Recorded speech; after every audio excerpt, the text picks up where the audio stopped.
Hey, bro, watch your jet. Watch your jet, bro. Watch your jet!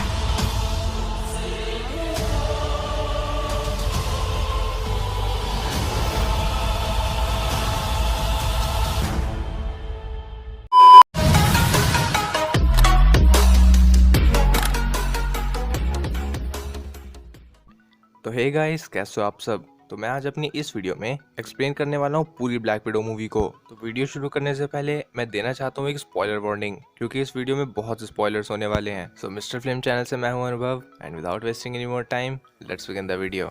तो movie की starting 1990s पर based है, जहां ये मूवी स्टार्ट होती है ओयो 1995 से, जहां हमें येलेना और नताशा दिखती हैं। नताशा यहां सिर्फ 6 साल की होती है। ये दोनों एक पार्क में खेलते हुए दिखते हैं और फिर रात हो जाती है, जहां पूरी फैमिली साथ में डिनर के लिए बैठती है। तभी एलेक्सी उन्हें बताता है कि हमारे पास सिर्फ 1 घंटे का वक्त है और हमें पूरी फैमिली के साथ यहाँ से निकलना पड़ेगा। तो पूरी फैमिली सामान लेकर कार में वहाँ से निकल जाती है और रास्ते में उनकी कार में सॉन्ग बजता है डॉन मैकलिन का अमेरिका पाई, जो कि 1971 का एक हिट सॉन्ग था। फिर ये अपनी कार को लेकर पहुंचते हैं एक हैंगर में, जहां पूरी फैमिली एलेक्सी को छोड़कर एक एयरक्राफ्ट पे बैठ जाती है। वहीं दूसरी तरफ शील्ड की कुछ कार्स भी उनका पीछा करते हुए उसी हैंगर पर पहुंच जाती हैं और एलेक्सी और उन लोगों में काफी क्रॉस फायरिंग होती है।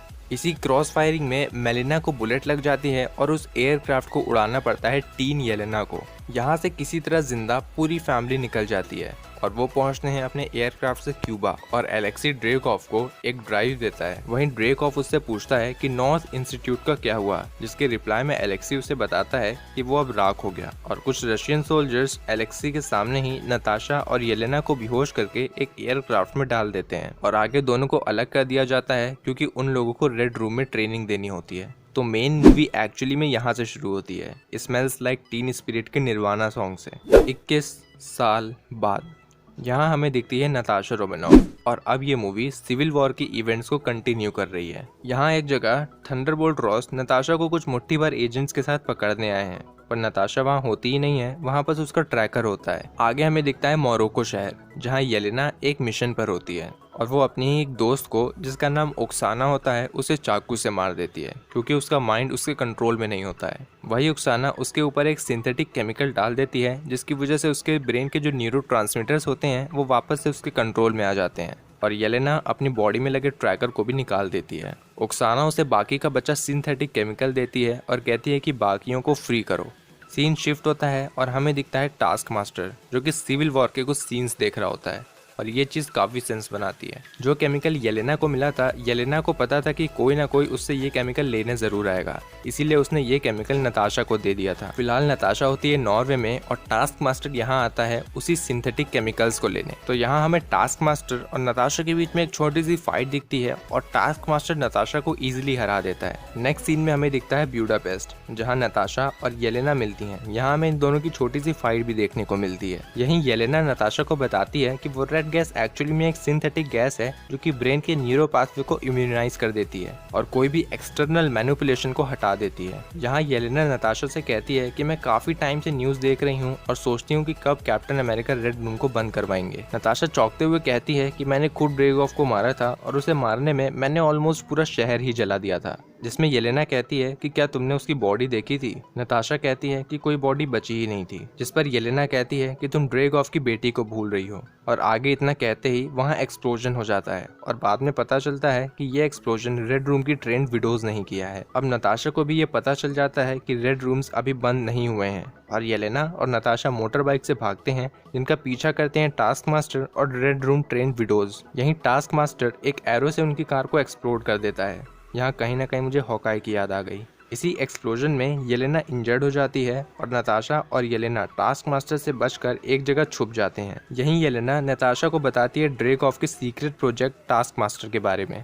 यहीं येलेना नताशा से कहती है कि तुमने ड्रेगॉफ की बेटी के बारे में कुछ नहीं बताया। वहीं नताशा उससे कहती है कि वो कोलैटरली डैमेज थी, और हमें एक फ्लैशबैक सीन दिखता है जहां एक बिल्डिंग में ड्रेगॉफ और उसकी बेटी रहती हैं और बार्टन उस बिल्डिंग को ही उड़ा देता है। वापस हमें दिखती हैं येलेना और नताशा, जहाँ वो लोग बात कर रहे होते हैं उसी सिंथेसाइज्ड गैस की, और येलेना नताशा को बताती है कि ये गैस मेलिना के टाइम की किसी विडो ने बनाई है, और बताती है कि ब्लैक विडो की ट्रेनिंग इतनी ज्यादा कठिन होती है कि 20 में से कोई एक ही सर्वाइव कर पाती हैं और बाकी मारी जाती हैं। यहीं से नताशा और येलेना साथ में निकल जाती हैं ड्रेगॉफ को मारने और रेड रूम्स को बंद करवाने। सीन शिफ्ट होता है और हमें दिखता है एलेक्सी, जो कि प्रिजन में है, और नताशा और येलेना उसे वहाँ से निकाल लेती हैं। यहीं येलेना ये भी बताती है कि रेड रूम्स में विडोज के रिप्रोडक्टिव ऑर्गन्स निकाल दिए जाते हैं, जो कि सच में काफ़ी क्रीपी है। यहाँ एलेक्सी नताशा और येलेना को बताता है कि मेलिना प्रेजेंट डे में ड्रेकॉफ के रेड रूम के लिए काम कर रही है, और आगे एलेक्सी नताशा और येलेना मिलते हैं मेलिना से, जहाँ मेलिना उन्हें बताती है कि विंटर सोल्जर मिशन के टाइम ही उन्हें फर्स्ट सेलुलर ब्लूप्रिंट मिला था बेसल गैंग्लिया का, जिसके थ्रू उन लोगों ने वॉलंटरी मोटर मूवमेंट्स की टेक्नोलॉजी से कंट्रोल करना सीखा, और वही चीजें विडोज की बॉडी पर भी इम्प्लांट की जाती है ताकि उनकी बॉडी को कंट्रोल किया जा सके। यहीं मेलिना नताशा को बताती है कि उसके ओरिजिनल पेरेंट्स ने उसे छोड़ा नहीं था, बल्कि उसे खरीदा गया है। उसकी एक वैल्यू थी, क्योंकि एक जेनेटिक प्रोग्राम के अकॉर्डिंग उसके जो जेनेटिक कोड्स थे वो काफी सही थे, जो कि उसे एक ब्लैक विडो बना सकते थे, और इसीलिए उसे चूज किया गया। कुछ टाइम तक यहाँ फैमिली टॉक चलता है, और फिर आता है यहाँ टास्क मास्टर। रेड गार्जियन को गार्ड्स बेहोश कर देते हैं, और मेलिना नताशा और येलेना को बेहोश कर देती है, और आगे मेलिना इन लोगों को एक क्राफ्ट में बिठाकर रेड रूम ले जा रही होती है। आगे हमें पता चलता है कि रेड रूम लैंड पर है ही नहीं, बल्कि वो आसमान की ऊंचाइयों पर है। इसी की वजह से कभी कोई रडार उसे डिटेक्ट ही नहीं कर पाया। आगे के सीन्स काफी ज्यादा भयानक होते हैं, जहां हमें ये पता चलता है कि मेलिना और नताशा ने फोटोस्टैटिक व्हील का यूज करके फेस चेंज किया है। यही फोटोस्टैटिक व्हील हमें captain America the winter soldier में भी दिखी थी। अब नताशा ड्रेकॉफ के सामने होती है, और यहाँ हमें ये पता चलता है कि टास्क मास्टर कोई और नहीं बल्कि ड्रेकॉफ की बेटी एंटोनी है। ड्रेकॉफ नताशा को बताता है कि जब बार्टन और नताशा ने एक्सप्लोजन किया तो उसकी बेटी बच गई, और ड्रेकॉफ ने उसकी नेक पर एक चिप लगाई, और अब वो कुछ भी देखकर कॉपी कर सकती है। नताशा ड्रेकॉफ को मारने चाहती है, पर वो ऐसा कर नहीं पाती। उसके हाथ अपने आप रुक जाते हैं। ड्रेकॉफ उसे बताता है कि वो उसे कंट्रोल नहीं कर रहा, बल्कि उसके फेरोमोन्स उसे ऐसा नहीं करने दे रहे। फेरोमोन्स कुछ ऐसे केमिकल्स होते हैं जिनको आपके ऑल्फैक्टरी रिसेप्टर्स डिटेक्ट करते हैं और आपको स्मेल देते हैं। तभी नताशा अपने ऑल्फैक्टरी रिसेप्टर्स को ब्लॉक करती है और फेरोमोनल लॉक को तोड़ देती है, और दूसरी तरफ रेड गार्जियन की फाइट हो रही होती है टास्क मास्टर से, और येलेना सिंथेटिक केमिकल से बाकी विडोज को ठीक करने जा रही होती है। तभी नताशा ड्रेकॉफ को खत्म ही करने वाली होती है कि तब तक वहाँ बाकी विडोज आ जाती हैं। इन सभी विडोज की फाइट नताशा से होती है, और ये सभी विडोज मिलकर नताशा को ब्लॉक कर देती हैं। तभी येलेना वहाँ आती है उन सिंथेसाइज्ड केमिकल को लेकर, और सारी विडो उससे एक्सपोज हो जाती हैं, जिसकी वजह से वो सारे एक्सटर्नल मैनिपुलेशन से हट जाती हैं। इसी के साथ रेड रूम के इंजन फेल होने की वजह से पूरा रेड रूम नीचे गिरने लगता है। ड्रेकॉफ वहां से भाग रहा होता है, तभी येलेना उसके हेलीकॉप्टर के विंग्स को उड़ा देती है और खुद नीचे गिर जाती है, बट नताशा उसे बचा लेती है, और फिर नताशा की फाइट होती है टास्क मास्टर से, पर नताशा उसको भी सिंथेटिक केमिकल से एक्सपोज कर देती है। येलेना, मेलिना और रेड गार्जियन बाकी विडोज के साथ जेट पर निकल जाते हैं, और नताशा वहीं रुक जाती है। तभी वहाँ थंडरबोल्ट रॉस आता है और एक ब्लैक स्क्रीन अपीयर होती है।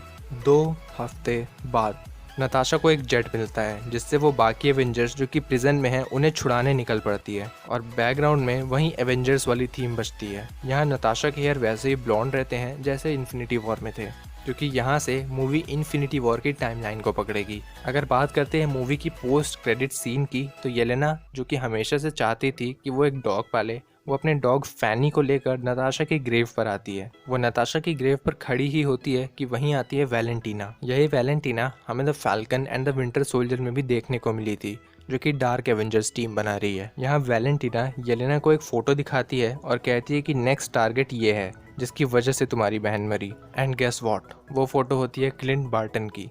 और ये चीज़ देखने के बाद हम लोग का सस्पेंस एक अलग ही लेवल पर जा चुका है। अगर सच बताऊं तो पूरी मूवी से ज़्यादा मुझे ये पोस्ट क्रेडिट सीन ज़्यादा पसंद आया।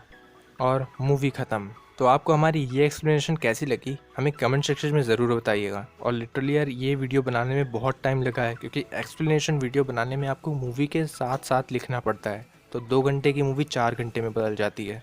तो उसके बदले में आप इस वीडियो को लाइक और शेयर ज़रूर कर दीजिएगा, और प्लीज़ कमेंट करना मत भूलिएगा, क्योंकि वो कहीं ना कहीं मेरी वीडियो की रीच को बढ़ा देगा। और अगर ऐसा अप्रिसिएशन मिलता है तो मुझे और भी ज़्यादा मोटिवेशन मिलता है कि मैं नेक्स्ट वीडियोस ऐसे ही आप लोगों के लिए और बनाऊं। अगर आप लोगों के कोई क्वेश्चंस हैं या फिर आप मुझे कोई टॉपिक सजेस्ट करना चाहते हो तो आप मुझे इंस्टाग्राम पर फॉलो कर सकते हो, जहाँ मैं ऑलमोस्ट सबको ही रिप्लाई देता हूँ। तो यार प्लीज़ इस वीडियो को शेयर कर देना। मैं मिलता हूँ आपसे किसी ऐसे ही नेक्स्ट वीडियो में। Till then bye. म्यूजिक